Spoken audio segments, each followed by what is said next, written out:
السلام علیکم ورحمۃ اللہ وبرکاتہ۔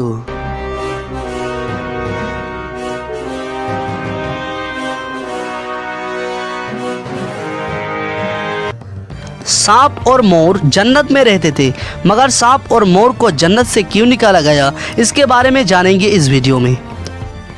شیطان جب مردود لعنتی ہو گیا تو اس نے حضرت آدم علیہ السلام کو جنت میں سجدہ کرنے سے انکار کر دیا، اور اللہ سبحانہ و تعالیٰ نے شیطان کو جنت سے بے دخل کر دیا۔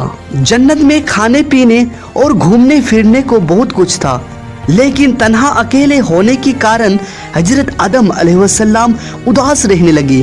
پھر اللہ سبحانہ و تعالیٰ نے حضرت آدم علیہ السلام کی بائیں پچھلی سے بی بی حوا کو پیدا کیا۔ اس طرح وہ دونوں ایک دوسرے کے ساتھ پا کر جنت میں خوشی خوشی رہنے لگے۔ اللہ تعالیٰ نے فرمایا، تم دونوں جنت میں جو چاہو کھاؤ پیو، گھومو پھرو، لیکن خبردار اس درخت کے پاس مت جانا اور اس کا پھل مت کھانا، ورنہ تم ظالموں میں سے ہو جاؤ گے۔ جنت میں سانپ اور مور بھی رہا کرتے تھے، وہ دونوں جنت سے باہر آیا جایا کرتے تھے۔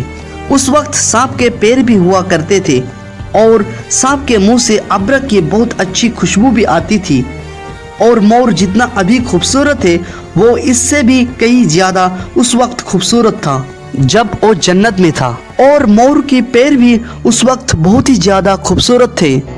ایک دن جب دونوں جنت سے باہر آئے تو ان کی ملاقات شیطان سے ہوا۔ شیطان نے ان دونوں سے کہا کہ مجھے بھی اپنے ساتھ جنت میں لے چلو۔ ان دونوں نے کہا، ہمیں اللہ تعالیٰ کے خوف ہے اور ہم تمہیں جنت نہیں لے جا سکتے۔ اس پر شیطان نے ان دونوں سے دوستی کا واسطہ دیا کہ ہم سب ایک ساتھ جنت میں رہے ہیں، مجھے بھی جنت لے چلو۔ اس پر سانپ نے شیطان کو مشورہ دیا کہ تم سانپ بن جاؤ، مور تمہیں نگل لے گا اور جنت میں لے جا کر اگل دے گا، اس طرح کوئی تمہیں دیکھ نہیں سکے گا۔ شیطان فوراً سانپ بن گیا اور مور نے اسے نگل لیا، اور اس طرح شیطان جنت میں دخل ہونے میں کامیابی ہو گیا۔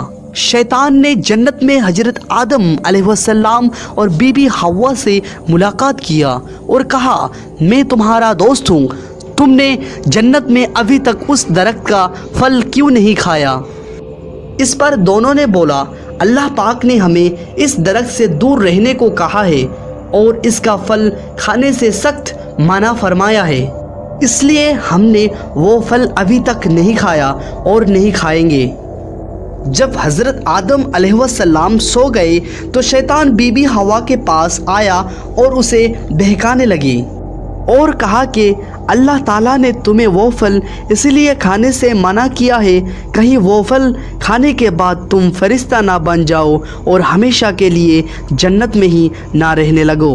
بی بی حوا نے شیطان کے بہکاوے میں آ کر اس درخت کے پھل کھا لیا، اور جب حضرت آدم علیہ السلام سو کر اٹھ گئے تو انہیں بھی بہت اصرار کیا اور مجبور کیا، اور وہ پھل حضرت آدم علیہ السلام کو کھلا دیا۔ جیسے ہی ان دونوں نے اس درخت کا پھل کھایا، ان کا جنتی لباس اتر گیا۔ تبھی اللہ تعالیٰ نے ان دونوں سے کہا، میں نے تم دونوں کو اس درخت کے پاس جانے سے اور اس کا پھل کھانے سے منع کیا تھا۔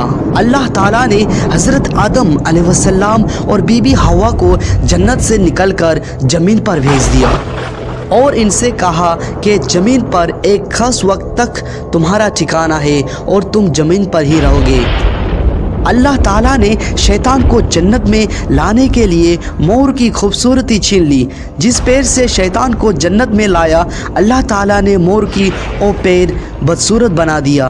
جس منہ سے سانپ نے مور کو شیطان کو مدد کرنے کے لیے مشورہ دیا، اللہ تعالیٰ نے سانپ کی اس منہ کا ابرک کی خوشبو چھین لی اور اس منہ پہ زہر ڈال دیا، اور سانپ کے پیر چھین کر مور اور سانپ کو جنت جیسی جگہ سے ہمیشہ کے لیے بے دخل کر دیا۔ اس لیے مور آج بھی اپنی پروں کو دیکھ کر خوشی ہوتا ہے، لیکن جب بھی اپنے پیر دیکھتا ہے تو اس کو رونا آتا ہے۔